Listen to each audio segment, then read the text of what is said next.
विक्की भैया हाथ धोके अभिषेक के पीछे पड़ गए। विक्की ने अभिषेक की पर्सनल लाइफ के बारे में कुछ बातें की, जहां अभिषेक ने बोला विक्की भाई आपको वहां जाना है,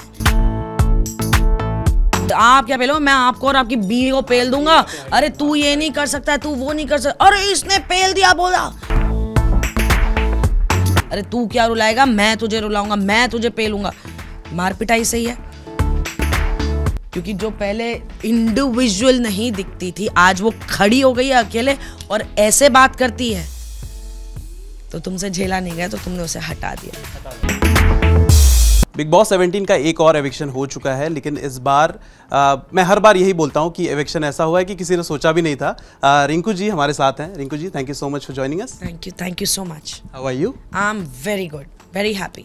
you are very happy? Yes, I am very happy कि मैं बिग बॉस के घर में गई, मुझे इतनी बड़ी अपॉर्चुनिटी मिली और मैंने अपना सफ़र बहुत अच्छे से बिताया। मैंने अपनी ऑडियंसेस को आज तक जिन्होंने मुझे सिर्फ किरदार करते हुए देखा था, आज उन्होंने Rinku Dhawan as she is in 15 हफ्ते की बिग बॉस की जर्नी में 11 हफ्ते देखा। So I think it's very commendable and बहुत ग्रेसफुली मैं बाहर आई हूँ। So I am happy. अच्छा मैम, मैं पहला सवाल आपसे ये पूछना चाहूँगा कि लास्ट एपिसोड में ये हुआ कि अभिषेक ने विकी और अंकिता को बोला कि मैं इनको पेल दूंगा, राइट? ये बातें काफ़ी बार हाईलाइट हो चुकी है। विकी जी ने ना, है ना, आपने एपिसोड देखा जो हाईलाइट, जो इतनी चर्चा आप बोल रहे हैं कि हुई है, और बाकी का अगर आप यू नो ओके है तो मैं पूरा कर देती हूँ। ये जो पेलना शब्द है ना, ये शब्द गेम में यूज़ किया गया है। अरे तू बाहर मिल, मैं तुझे पेल दूंगा। अरे तू मुझे जानता नहीं, तू आ इधर, मैं तुझे पेल के यहीं पे ये कर दूंगा। ये जो एक मैन टू मैन लड़ाई। तो आप मुझे प्लीज़ क्लियरली बताइए पेलने का मतलब क्या होता है बिग बॉस के घर में? मारना, रुलाना, पीट देना। भाई तू बाहर मिल, मैं तेरे को पीट दूंगा, मैं तुझे रुलाऊंगा। अरे तू क्या रुलाएगा, मैं तुझे रुलाऊंगा, मैं तुझे पेलूंगा। मार पिटाई सही है। ये शब्द बहुत टाइम इस्तेमाल हुआ है, पर उस दिन ये हाईलाइट हुआ क्योंकि वजह तो क्योंकि बहुत बड़ी है, but keeping it short, Vicky भैया हाथ धोके अभिषेक के पीछे पड़ गए। हाँ, हाथ धोके पीछे पड़ गए। उस दौरान भी इनकी बड़ी नॉर्मल बात से जहाँ बात गई, उस पेलने वाली लाइन से पहले विक्की ने अभिषेक की पर्सनल लाइफ के बारे में कुछ बातें की, जहाँ अभिषेक ने बोला विक्की भाई आपको वहाँ जाना है, 5 बार आपको वहाँ जाना है आपको वहाँ, तो ठीक है फिर मैं भी जाऊँगा। और फिर इस तरह उनकी जो दोनों के सुर बदले सो बदले, और फिर वो जो भी अनशन एक दूसरे को जो भी बोल रहे थे, और उस विक्की ने बोला मैं तुझे पेल दूंगा, मैं आप क्या पेलो, मैं आपको और आपकी बीवी को पेल दूंगा। अरे तू ये नहीं कर सकता, तू वो नहीं कर सकता, अरे इसने पेल दिया बोला, इसने पेलूंगा बोला, मुझे अपॉलॉजी चाहिए। ठीक है, अगले दिन मुनव्वर की अदालत लगी और विक्की भैया मुनव्वर के खिलाफ उस केस को लड़ रहे थे। अंकिता जी मुनव्वर की तरफ से लड़ रही थी, और विक्की भैया जब अपनी पेशगी दे रहे थे, उस पेशगी देने में बोलते उन्होंने बोला और मुनव्वर ने कई दफ़ा अंकिता को पेला है। So what does that mean? So why are you highlighting something in a way जो सामने वाले का कतई मतलब नहीं है, और आप वो हाईलाइट किसके बारे में कर रहे हो और क्यों कर रहे हो? वो मीनिंग है ही नहीं। करेक्ट। उन्होंने इतने शब्द बोले कि उन्हें याद नहीं रहा कि उन्होंने ये वाक्य सुना, पर वो क्योंकि पेशगी थी, वो एपिसोड आ चुका है, आप सब देख सकते हैं, आप सब सुन सकते हैं, और फिर हमारे पास सारे एपिसोड्स हैं, आप बैक फॉरवर्ड करके देख सकते हैं। I think says it all कि उस दौरान अगर ये पेलने का शब्द दोनों आदमियों के बीच में चल रहा था तो मैं क्यों नहीं पड़ी? और फिर विक्की भैया, अरे दीदी आपका फेवरेट, आप तो गलत का साथ नहीं देती, आप तो ये कर रही है। अरे भाई लेकिन अरे यार अभिषेक तू सॉरी बोल। मैं नहीं बोलूंगा, मैंने उस इंटेंशन से बोला ही नहीं है। मैंने कहा अभिषेक तेरी इंटेंशन कोई नहीं देखेगा, तू सॉरी बोल, तू क्लियर कर जाके कि भाई मैंने ऐसे नहीं बोला, मेरा मतलब तो यही था। कहते रिंकू जी मुझे तो ये शब्द का मतलब ही नहीं मिला, मैं तो ये शब्द ही विक्की भैया से सुना है, विक्की भाई से सीखा है। तो मतलब ये तो मेरी डिक्शनरी का है ही नहीं, यहाँ पर घर में यही यूज करते हैं सारे लोग, देख लो कितना भी सुन लो। नहीं अभिषेक, नहीं दीदी आप मुझे सॉरी चाहिए, आप भी सॉरी। क्या कर रहे हो भाई? अंदर गए, किचन में बात हुई, बहुत बात हुई, ये बात हुई, वो बात हुई, और विक्की ने मुझे ऐसे पकड़ा कंधे से, मैंने कहा यार छोड़ दे यार, हाथ धोके पीछे पड़ गया। अरे दीदी, तो बहुत चीज़ें होती है भैया एक चीज़ के पीछे और एक चीज़ होने से पहले, जो हमें पता है। पिछले हफ्ते एक चीज़ हुई मैम, जिससे काफ़ी जनता नाराज़ है। ऐश्वर्या का जो एविक्शन हुआ, सब लोगों को अनफेयर लग रहा था, आपने भी काफ़ी स्टैंड लिया उसके बारे में, राइट? तो क्या कहना चाहेंगी जो ईशा ने किया, हाउ वाज दैट? लाइक आपने अनफेयर, क्योंकि बिग बॉस ने ईशा कैप्टन थी। ईशा कैप्टन का मतलब होता है बहुत ही रिस्पॉन्सिबल, एक जिम्मेदारी आपको दी गई है जो आप बहुत अच्छे से, बहुत एक फेयर तरीके से, क्योंकि वहाँ सिर्फ आप या एक और इंसान नहीं है, वहाँ पे बहुत लोग हैं who are looking up to you as कि भाई ये हमारे घर की कैप्टन है, ये जो कहेंगी वही होगा।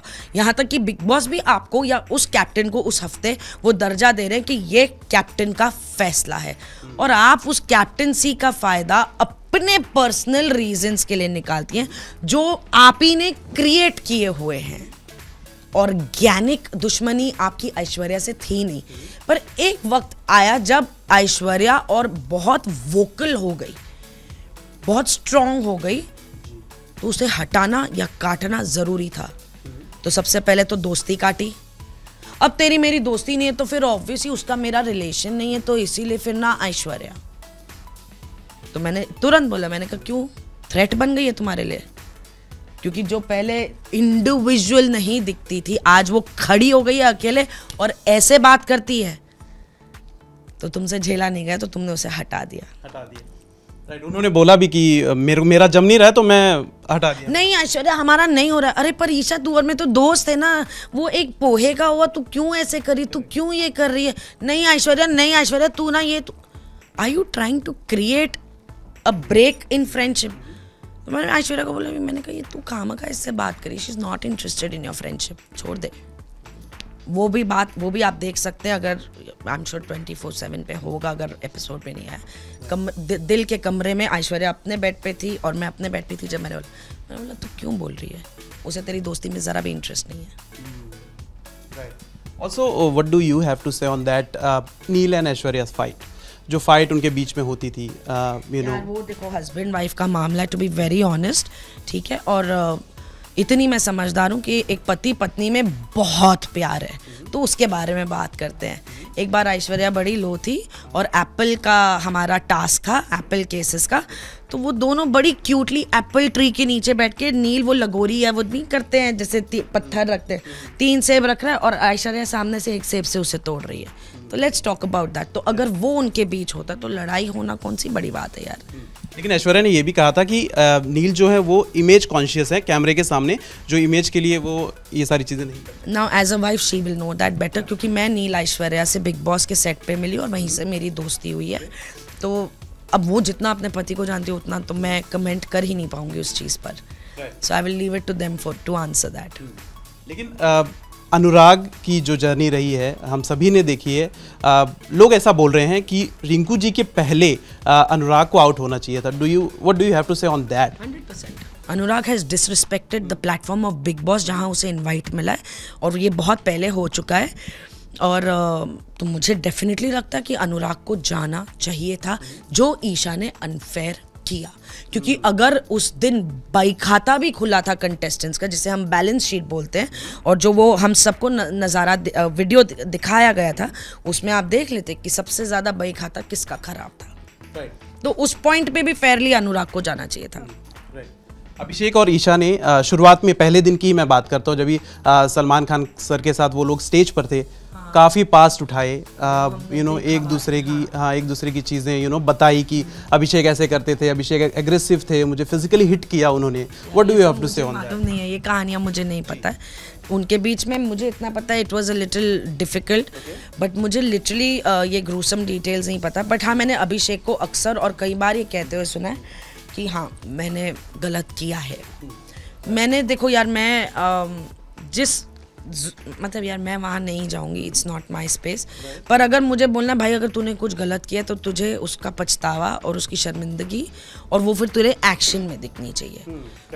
तो मुझे एज अ कंटेस्टेंट, जहाँ मैं इस इंसान से मिली हूँ और इनको जो भी मैं एक वेगली सुन रही हूँ, तो मैं ये बोलूँगी क्यों, क्या हुआ, कैसे हुआ, क्यों नहीं हुआ।